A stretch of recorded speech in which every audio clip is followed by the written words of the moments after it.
Paris கார்டினோ diamond மணி house மூலம் உலகெங்கும் லாபகரமாக பணம் அனுப்புங்கள். 1000 யூரோவுக்கு மேல் பணம் அனுப்புவோருக்கு கட்டணம் இல்லை.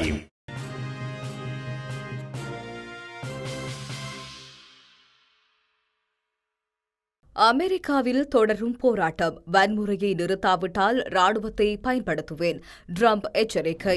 வெளிநாடுகளில் சீற்றமடைந்துள்ள இலங்கையர்கள் 16,300 பேருக்கு ஆபத்து. இலங்கையர்களுக்கு ஏற்பட்டுள்ள மற்றொரு ஆபத்து. வைத்தியர்கள் கடும் எச்சரிக்கை. முதல் முறையாக இருளில் மூழ்கியது வெள்ளை மாளிகை. சுந்தர் பிச்சையின் ஆதரவு யாருக்கு? தேர்தலின் பின்னர் அமைச்சு பதவி கிடைத்தால் அது ஜீவனுக்கே. ராமேஸ்வரன்.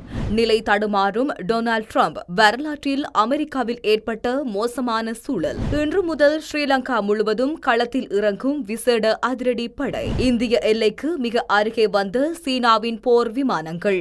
தயார் நிலையில் இந்திய விமானப்படை. கோட்டாபாயவின் உத்தரவை வாபஸ் பெற்றுக்கொள்ள முடியாது. பிரதம நீதியரசர் ஜயந்த ஜெயசூரிய தகவல்.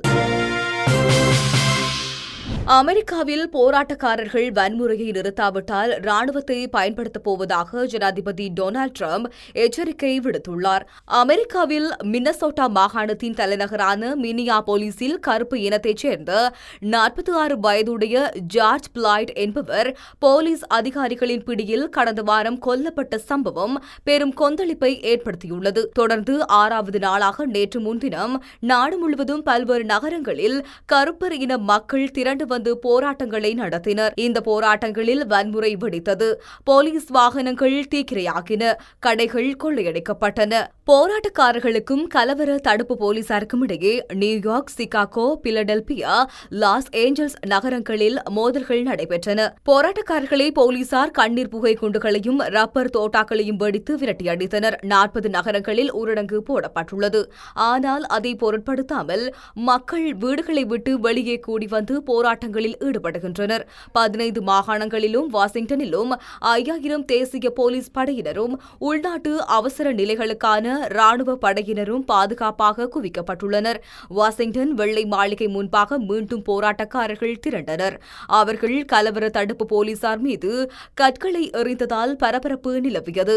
ரப்பர் தோட்டாக்கள், கண்ணீர் புகை மற்றும் பிளாஷ் பேங்ஸ் ஆகியவற்றை பயன்படுத்தி போலீசாரால் போராட்டக்காரர்கள் விரட்டப்பட்டனர்.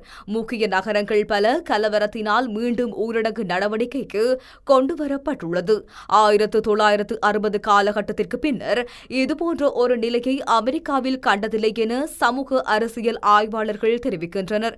இந்த நிலையில் போராட்டக்காரர்கள் வன்முறையை நிறுத்தாவிட்டால் ராணுவத்தை பயன்படுத்தப் போவதாக எச்சரித்துள்ளார். ராணுவத்தை பயன்படுத்தி பரவலான வன்முறைகளை கட்டுப்படுத்தப் போவதாக ட்ரம்ப் கூறினார். இதுகுறித்து டொனால்ட் ட்ரம்ப் கூறியதாவது: ஜார்ஜ் பிளாய்ட் கருப்பின மனிதனுக்கு நீதி வழங்கப்படும்.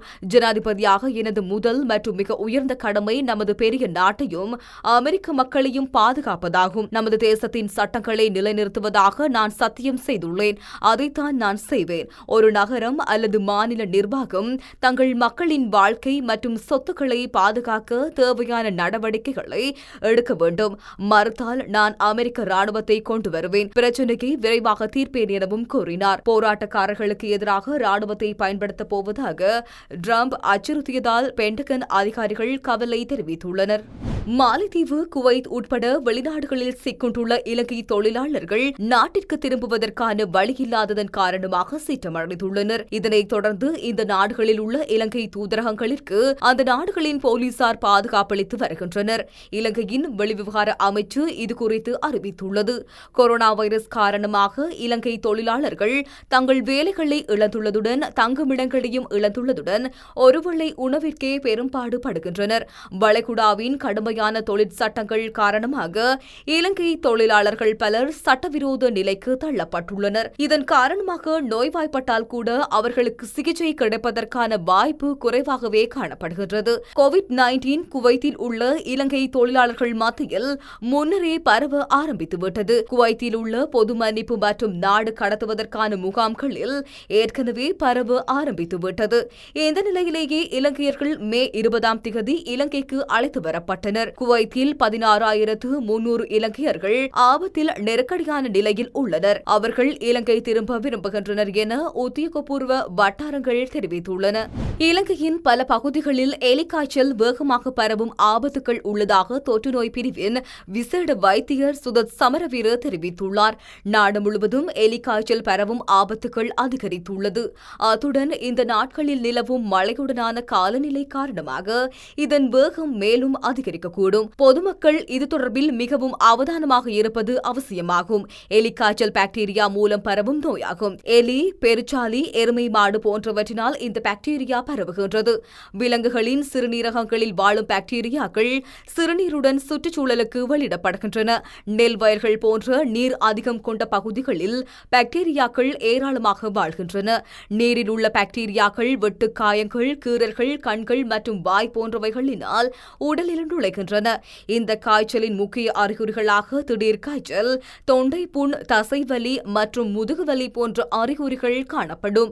இதற்கு மேலதிகமாக கண் சிவத்தல், வாந்தி, தலைவலி, மலச்சிக்கல் மற்றும் சிறுநீர் வெளியேற்றத்தில் குறைவு போன்ற அறிகுறிகளே காணப்படுகின்றது. இந்த அறிகுறிகள் காணப்பட்டால் உடனடியாக வைத்தியசாலைக்கு செல்ல வேண்டும். ஆரம்பத்திலேயே சென்றால் இலகுவாக காப்பாற்றிவிடலாம் என வைத்தியர் மேலும் தெரிவித்துள்ளார். நாட்டில் கொரோனா வைரஸ் பரவல், டெங்கு காய்ச்சல் தீவிரமடைந்துள்ளன. இந்த நிலையில் எலிக்காய்ச்சல் தொடர்பான எச்சரிக்கை விடுக்கப்பட்டுள்ளமையும் குறிப்பிடத்தக்கது. சமூக வலைதளங்களான கூகுள் மற்றும் யூடியூப் ஆகியவை இன சமத்துவத்திற்கு ஆதரவாக எப்பொழுதும் நின்றிடும் என கூகுள் நிறுவன தலைமை செயல் அதிகாரி சுந்தர் பிச்சை தெரிவித்துள்ளார். இது தொடர்பாக அவர் வெளியிட்டுள்ள டுவிட்டர் செய்தியில், ஒடுக்கப்பட்ட இனத்தவருக்கு கூகுள் எப்பொழுதும் துணை நிற்கும். தூக்கம், கோபம், சோகம் மற்றும் பயத்தை உணருபவர்களே நீங்கள் தனியாக இல்லை. இன சமத்துவத்திற்கான எங்கள் ஆதரவையும் கருப்பின சமூகத்துடன் ஒற்றுமையையும் ஜார்ஜ் பிளாய்ட், பிரேனோ டெய்லர், அகமது ஆர்பெரி மற்றும் குரல் இல்லாத மற்றவர்களின் நினைவாகவும் இதை பகிர்ந்து கொள்கின்றோம் என பதிவிட்டுள்ளார். அமெரிக்காவில் மின்னபோலிஸ் நகரில் கள்ளநோட்டு தொடர்பான விசாரணை ஒன்றின் பொழுது கருப்பினத்தைச் சேர்ந்த ஜார்ஜ் எனும் நபர் உயிரிழந்தார். இந்த இறப்பிற்கு நீதி வேண்டி அமெரிக்காவில் ஆயிரக்கணக்கான மக்கள் வீதிகளில் இறங்கி போராட்டம் நடத்தினர். கடந்த நாட்களாக நாடு முழுவதும் பரவியுள்ள இந்த போராட்டத்தினால் அங்கு பதட்டமான சூழல் நிலவி வருகின்றது. பல இடங்களில் கலவரம் வெடித்ததைத் தொடர்ந்து 16 மாகாணங்களில் உள்ள 25 நகரங்களில் ஊரடங்கு உத்தரவு அமுல்படுத்தப்பட்டுள்ளது.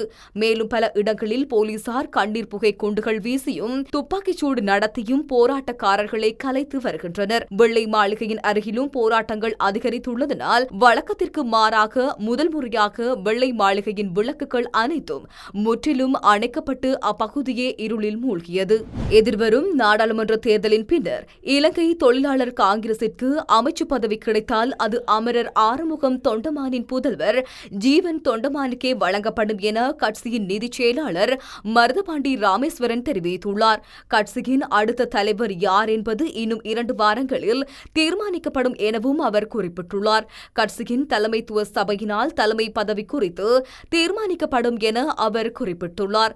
நாடாளுமன்ற தேர்தலில் கட்சிக்கு அமைச்சு பதவி கிடைக்கப்பெற்றால் அந்த பதவிக்கு ஜீவன் தொண்டமானின் பெயரையே தாங்கள் பரிந்துரை செய்வதாக அவர் குறிப்பிட்டுள்ளார். எதிர்வரும் நாடாளுமன்ற தேர்தலில் இலங்கை தொழிலாளர் காங்கிரஸ் சார்பில் நுவரெலியா மாவட்டத்தில் போட்டியிடுவதற்காக வேட்புமனு தாக்கல் செய்திருந்த அமரர் ஆறுமுகன் தொண்டமானின் திடீர் மறைவினால் ஏற்பட்டுள்ள வேட்பாளர் வெற்றிடத்திற்கு ஜீவனின் பெயரை கட்சி பரிந்துரை செய்துள்ளது. நாடாளுமன்ற தேர்தல் தொடர்பில் உச்சநீதிமன்றத்தில் வழக்கு தொடரப்பட்டுள்ளதனால் வேட்புமனுவில் ஜீவனின் பெயரை உள்ளடக்குவதில் சர்ச்சை நிலைமை உருவாகியுள்ளது என்பது குறிப்பிடத்தக்கது. பெரும் எதிர்பார்ப்புடன் அதிபராக பதவியேற்ற டொனால்டு டிரம்பிற்கு அமெரிக்க வரலாற்றில் என்றும் இல்லாத அளவிற்கு பெரும் சவால்களை சந்திக்க வேண்டிய இக்கட்டான சூழல்களுக்கு தள்ளப்பட்டுள்ளார். சீனாவில் கொரோனா உச்சம் தொட்டு உலக நாடுகளுக்கு எச்சரிக்கை விடுக்கப்பட்ட போதே அதிபராக அமெரிக்கர்களின் நிலை தொடர்பில் கவனம் செலுத்தியிருக்க வேண்டும். ஆனால் மெத்தன போக்கிலும் பொருளாதாரத்தை மட்டுமே கருத்தில் கொண்டும் அவர் செயலாற்றியதாக குற்றச்சாட்டுகள் முன்வைக்கப்படுகின்றன. அமெரிக்காவில் கொரோனாவின் கோர தாண்டவம் இத்தளவிற்கு எல்லை மீறி சென்று கொண்டிருப்பதாகவும் அவரின் திறமையின்மையை காட்டுவதாக முன்னாள் அதிபர் பராக் ஒபாமா பகிரங்கமாக குற்றச்சாட்டுகளை முன்வைத்திருக்கின்றார். கொரோனா அலை அடங்குவதற்கு முன்னர் இன்னொரு வரலாற்று சங்கடத்தை அல்லது பெரும் அவமானத்தை அமெரிக்கா சந்தித்திருப்பதாக சர்வதேச ஊடகங்கள் ஊடகங்கள் தகவல் வெளியிட்டுள்ளன. இந்த நிலையில் தான் அமெரிக்க போலீஸ் தடுப்பிலிருந்து இறந்த கருப்பின அமெரிக்க பிரஜையின் உயிரிழப்பு கொலை என உறுதி செய்யப்பட்டுள்ளது. குறித்த அமெரிக்க பிரஜை இருதய நோயினால் உயிரிழந்ததாக கடந்த 25ஆம் தேதி காவல்துறையினரின் அறிக்கையில் தெரிவிக்கப்பட்டிருந்தது. ஆனால் உயிரிழந்த கருப்பின அமெரிக்க பிரஜையின் பிரேத பரிசோதனையில் அவரது கழுத்து மற்றும் இருதய பகுதிகளுக்கு அழுத்தம் பிரயோகிக்கப்பட்டுள்ளதாக தெரிவிக்கப்பட்டுள்ளதனால் இது கொலை என அறிவிக்கப்பட்டுள்ளதாக சர்வதேச ஊடகங்கள் தெரிவிக்கின்றன. இதேவேளை கருப்பின அமெரிக்க பிரஜை போலீசாரினால் கொல்லப்பட்ட சம்பவத்திற்கு எதிர்ப்பு தெரிவித்து தொடர்ந்தும் அங்கு ஆர்ப்பாட்ட நடவடிக்கைகள் உக்கிரமடைந்துள்ளன. இதனால் 40க்கும் மேற்பட்ட நகரங்களில் ஊரடங்கு சட்டம் அமல்படுத்தப்பட்டுள்ளது. நியூயார்க், சிகாகோ, பிலடெல்பியா மற்றும் லாஸ் ஏஞ்சலிஸ் நகரங்களில் கலகம் அடங்கும் காவல்துறையினருக்கும் ஆர்ப்பாட்டக்காரர்களுக்கும் இடையே மோதல்கள் இடம்பெற்றுள்ளது. பல நகரங்களில் வர்த்தக நிலையங்கள் சூறையாடப்பட்டுள்ளதுடன் எரியூட்டப்பட்டுள்ளதாகவும் அறிவிக்கப்பட்டுள்ளது. பல நகரங்களில் போலீசாரின் வாகனங்கள் எரியூட்டப்பட்டு முற்றாக சேதமடைந்துள்ளதாக ஊடகங்கள் தகவல் வெளியிட்டுள்ளன. ஆர்ப்பாட்டங்களை கட்டுப்படுத்த மேலதிக போலீசார் கடமையில் ஈடுபடுத்தப்பட்டுள்ள நிலையிலும் தொடர்ந்து வன்முறைகள் அதிகரித்துக் கொண்டிருப்பதாக அந்த நாட்டு ஊடகங்கள் தகவல் வெளியிட்டுள்ளன.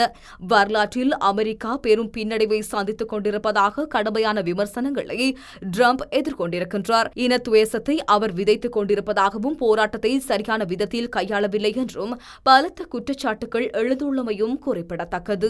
பாதாள உலக கோஷ்டியை கட்டுப்படுத்த இன்று முதல் ஸ்ரீலங்கா முழுவதும் விசேட அதிரடிப்படை களத்தில் இறங்குகின்றது.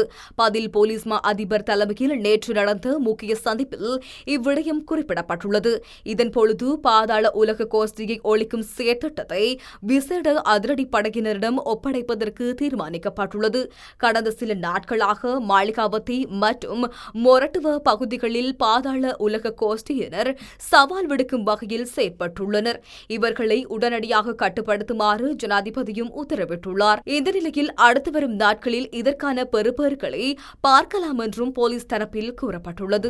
இந்தியாவின் லடாக் எல்லைக்கு அருகே 2 சீன போர் விமானங்கள் வந்துவிட்டு சென்றது பெரிய பரபரப்பை ஏற்படுத்தியுள்ளது. இந்தியாவிற்கும் சீனாவிற்கும் இடையே போர் தொடங்குவதற்கான அறிகுறிகள் தெரிய தொடங்கியுள்ளது. எல்லையில் 2 நாட்டு படைகளும் அதிக சக்தி வாய்ந்த ஆயுதங்களை எல்லையில் குவித்து வருகின்றது. முக்கியமாக லடாக் அருகே இருக்கும் பாங்காங் திசை பகுதியில் சீனா படைகளை குவித்து வருகின்றது. இந்த பகுதியில் இருக்கும் நதி வழியாக லடாக் உள்ளே நுழைய சீனா கடுமையான முயற்சிகளை செய்து வருகின்றது. இந்த நிலையில் சீனாவின் 2 போர் விமானங்கள் இந்திய எல்லைக்கு அருகே வந்துவிட்டு சென்றது பெரிய பரபரப்பை ஏற்படுத்தியுள்ளது. சீனாவின் J-11 மற்றும் J-7 போர் விமானங்கள் இந்திய எல்லைக்கு அருகே வந்து சென்றுள்ளது. இதனால் எல்லையில் பதட்டம் ஏற்பட்டுள்ளது.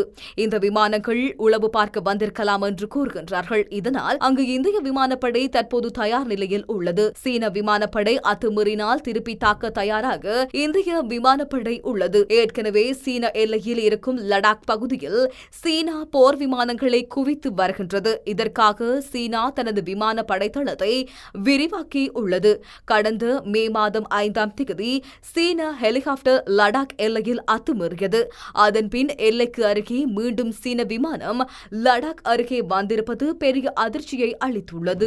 நாடாளுமன்றை கலைப்பது தொடர்பில் ஜனாதிபதியினால் பிறப்பிக்கப்பட்ட உத்தரவினை வாபஸ் பெற்றுக்கொள்ள முடியாது என பிரதமர் நீதியரசர் ஜயந்த ஜெயசூரிய தெரிவித்துள்ளார். நாடாளுமன்ற தேர்தலை நடத்துவது தொடர்பில் உச்சநீதிமன்றத்தில் தாக்கல் செய்யப்பட்டுள்ள மனுக்கள் தொடர்பில் நேற்று நடைபெற்ற விசாரணைகளின் போது அவர் இதனை குறிப்பிட்டுள்ளார்.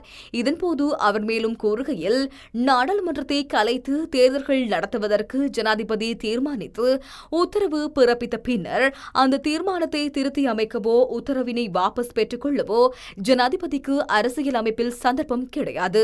நாடாளுமன்றத்தை கலைப்பது குறித்து ஜனாதிபதி உத்தரவு பிறப்பிப்பதனை தொடர்ந்து தேர்தல்கள் குறித்த அனைத்து செயல்முறைகளும் தேர்தல் ஆணைக்குழுவினை சாரும். தேர்தல் நடத்தும் தினத்தை தேர்தல் ஆணைக்குழு மாற்றினாலும் அந்த விவகாரத்தில் ஜனாதிபதியினால் தலையீடு செய்ய முடியாது என குறிப்பிட்டுள்ளார். இதேவேளை ஜனாதிபதியினால் வெளியிடப்பட்ட நாடாளுமன்றத்தை கலைப்பது குறித்து வர்த்தமானி அறிவித்தலின் பிரகாரம் 3 மாத கால பகுதிக்குள் பொது தேர்தலை நடத்தப்பட வேண்டும் என ஜனாதிபதி சட்டத்தரணி சுமந்திரன் நீதிமன்றத்தில் வலியுறுத்தியிருந்தார். குறிப்பிட்ட 3 மாத கால பகுதியில் தேர்தல் நடத்த முடியாவிட்டால் ஜனாதிபதி மீளவும் புதிய ஓர் வர்த்தமானி அறிவித்தல் ஒன்றை வெளியிட வேண்டும் என சுமந்திரன் கூறியுள்ளார்.